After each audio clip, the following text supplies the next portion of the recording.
Yo, it's Lux from Server.pro and welcome to this tutorial in which I'm going to show you how to set up MySQL for PermissionsEx.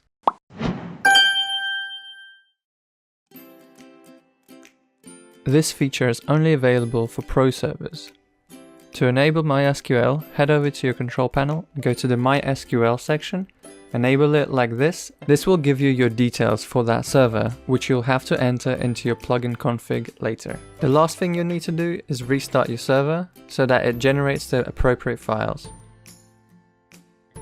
Go to your PermissionsEx config file and write SQL next to the backend option here. This is because the config by default doesn't display the SQL fields to put in your details. So save it and restart your server.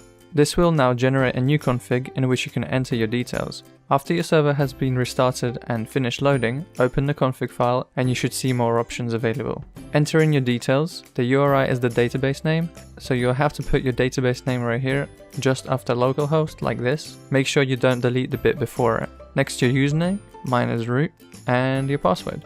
Pretty simple. If you're unsure or having issues with entering your SQL details, send us a message and we'll help you out. Now restart your server and make sure there are no errors. If you get errors, you've entered your details incorrectly. As you can see, I have no errors. The warnings you see here should be fine, everything will still work correctly. Now instead of using the normal file format to save your data about players and permissions, it will save it into SQL tables, which can be very useful, especially for larger servers. Apart from that, I hope this tutorial was helpful. If you have any plugin suggestions, leave them down in the comments, and if you're having issues with anything, contact our support team. Thank you for watching, and I'll see you in the next one. Goodbye.